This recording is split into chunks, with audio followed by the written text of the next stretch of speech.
na Bwana Yesu. Ilikuwa kazi yao ni kumpinga Bwana Yesu. Na sidhani kabisa kwamba katika umoja wa makanisa sasa tusiseme umoja wa makanisa tuseme katika umoja ule, sasa yale madhehebu yanaenda sasa kwenye kusudi la Mungu kumleta Yesu Kristo hapa duniani.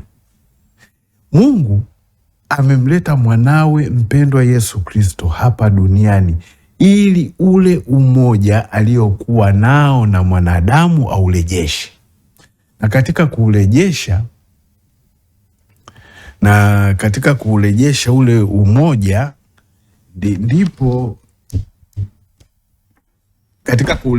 umoja ndipo ambapo Mungu anarudisha lile neno lake la kwamba wawe na umoja.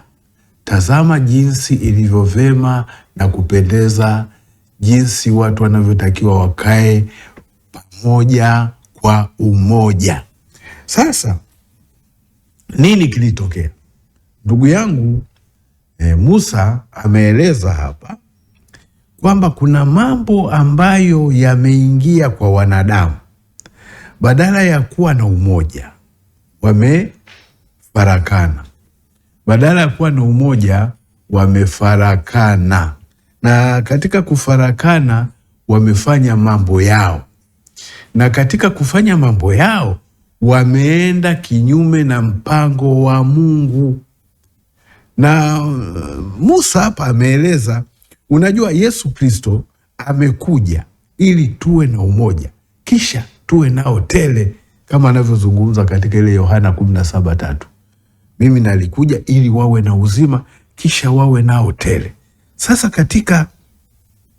katika haya madhehebu tufahamu kwamba kuna kanisa la Yesu Kristo, lakini kinywa cha mwanadamu ndio tatizo hadi leo. Na tatizo hili linazidi kuwa kubwa kwa sababu kinywa cha mwanadamu kazi yake ni kulaani tu. Na katika kulaani, mwanadamu anakuwa mwepesi katika kulaani, na mtu anatamka mambo ambayo sio, na kanisa la Yesu Kristo linalokusudiwa linacheleweshwa. Na katika ile enendeni ulimwenguni mote mkaihubiri Injili na kulifundisha neno la Mungu, badala ya watu kufundisha neno la Mungu wanafundisha maneno yao. Sasa watu wanatamka mabaya.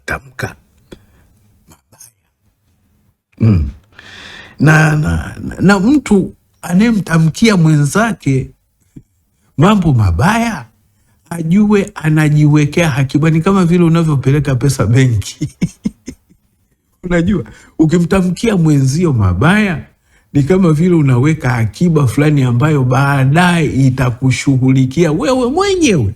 Na kama kinywa cha mtu kila kukicha kazi yake ni kutamka tu mabaya, kutamka sumu. Sumu unajua inaua. Sasa watu wengi hawajui kwamba maneno ya mwanadamu yana sumu. Watu hawajui hiyo. Na ikiwa huu umoja wa makanisa wangeungana, sijasema kwamba hawajaungana, wangeungana kikamilifu na kumtii Roho wa Mungu, sasa hivi kule kuenda kwa wale ambao hawajasikia kungekuwa kumerahisishwa na kungekuwa kumepunguzwa. Kitakwimu ingekuwa watu wamefikiwa, lakini sasa watu wanacheleweshewa kufikiwa. Okay, inawezekana anapozungumza ukawa unielewi vizuri, lakini kwa mfano hii redio unafikiri imewekwa kwa ajili ya nini? Kuwafikia wale ambao hawajafikiwa. Na wakifikiwa, Mungu anataka wawe namna gani? wawe na uzima tele, na wanapokuwa na uzima tele, maana yake wanakuwa na mahitaji yao, wanayapata yale mahitaji. Wamishonari kama alivyozungumza Musa hapa, walivyokuja wale wamekuja wakilishika lile neno la utume, enendeni, wakashughulika na mashule, wakashughulika na mahospitali, wakashughulika na kazi za mikono. Kwenye Dayosisi ya Kaskazini Mashariki kule kuna karakana moja ilianzishwa toka enzi na enzi, na wale waliofundishwa shughuli zile za mikono mpaka leo ni watu mahiri katika taaluma, katika ustadi huo walioupokea. Kwa mfano, kuna mzee mmoja anatajwa maeneo fulani huko, anatajwa mpaka leo, anaambiwa ni fundi seremala mzuri, amefundishwa katika zile trade school za wamishonari. Na viwanda hivyo vingine leo sijui viko wapi, vingine ndio hayo.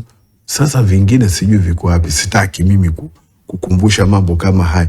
Na ikiwa walisimamia mambo haya ya ufundi, na ikiwa walisimamia mambo ya mahospitali, ya utabibu, ya mambo ya kuhakikisha miili ya watoto wa Mungu pale inapokuwa haiwezi inapata utabibu, zile hospitali zimeendelezwaje? Hebu jiulize kwenye dayosisi yako. Sasa nachukulia kwa mfano kwenye dhehebu langu, dhehebu la Kiluteri, kwenye dayosisi yako mna hospitali ngapi kubwa? Usisemi ka hospitali, tafadhali sema hospitali kubwa. Ni mfano tu. Sasa ikiwa kwenye dayosisi yako mahali ulipo hakuna hata hospitali, jiulize sasa, ikiwa Mungu ameweka kitu ndani yetu, kama ameweka jambo ndani yetu, limefia wapi? Na neno la kubariki inawezekana ndani yetu limetoweka. Mbariki ndugu yako, usimlaani. Na sasa hapa mambo magumu.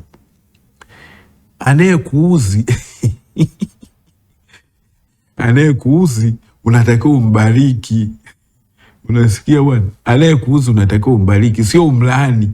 Alafu kuna wengine wanaombea wenzao mpaka na kifo.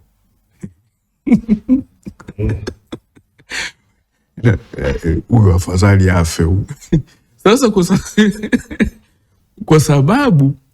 kwa sababu maombi ya namna hiyo ni maombi ya kuzimu, hayatekelezeki.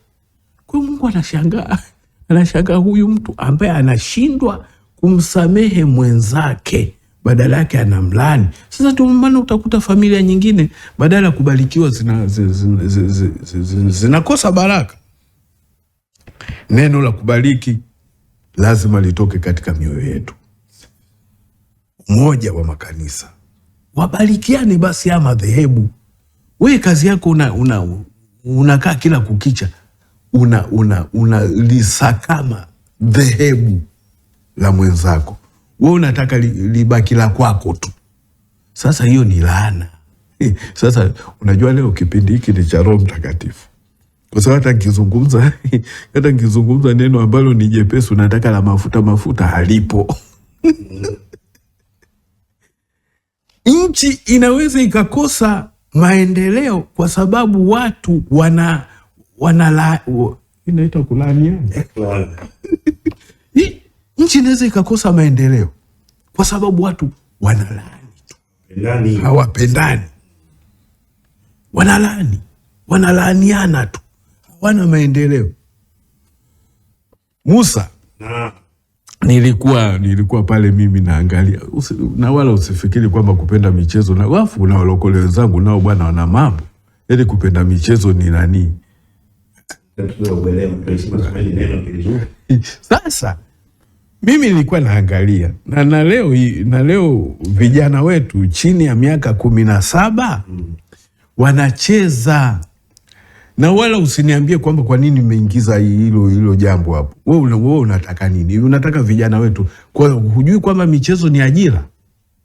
Wewe unafikiri kwenye takwimu za vijana wanaoajiriwa, wanaojiajiri kupitia michezo, idadi yao ni ngapi? Tena wanakaba vibaya.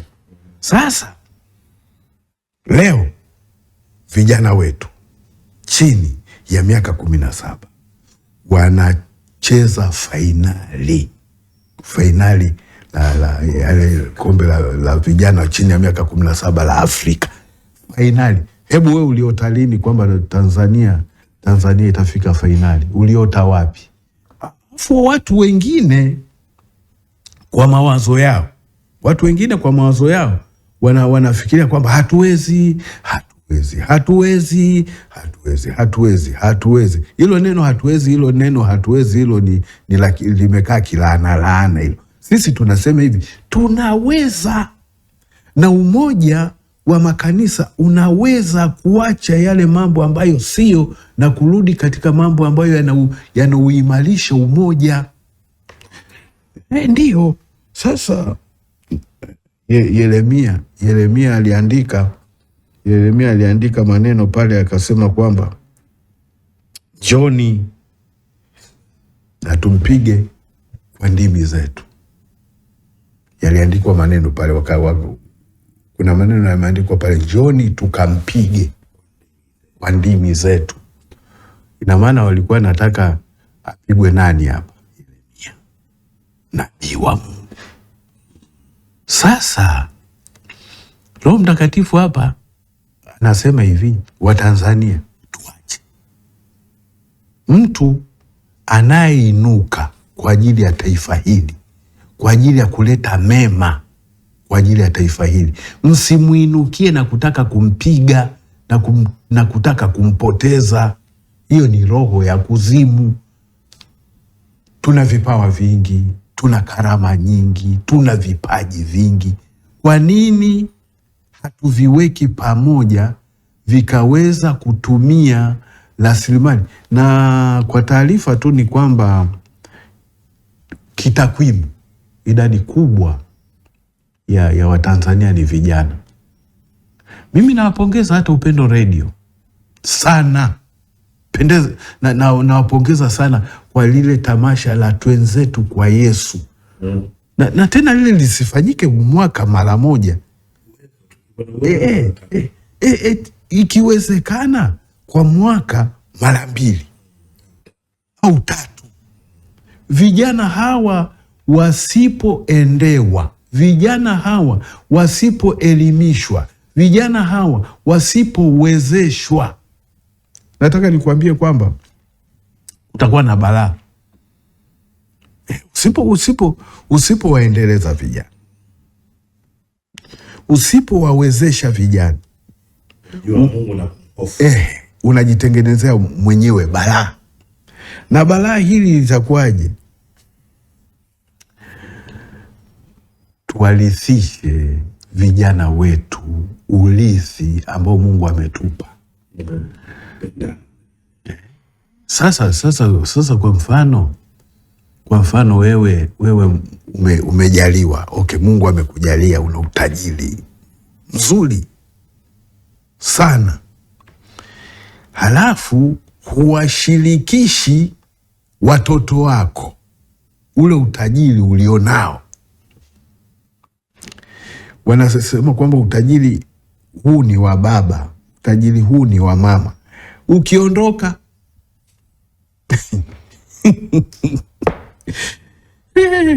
ukiondoka, hata uendelezaje huo utajiri? Jamani, na tuache. Alafu kuna watu wengine kila kukicha kazi yao ni kuzungumza tu mambo ya sumu. Midomo inatoa sumu tu. Vipi kutengeneza? Tengeneza na mwenzako. Tengeneza na mwenzako. Kwa Yakobo anasema hivi, mtu wa kwenu amekuwa hawezi, awaite wazee wa kanisa, si ndio? ameshindwa sana imbe Zaburi na tenzi, na kule kuomba kwa mtu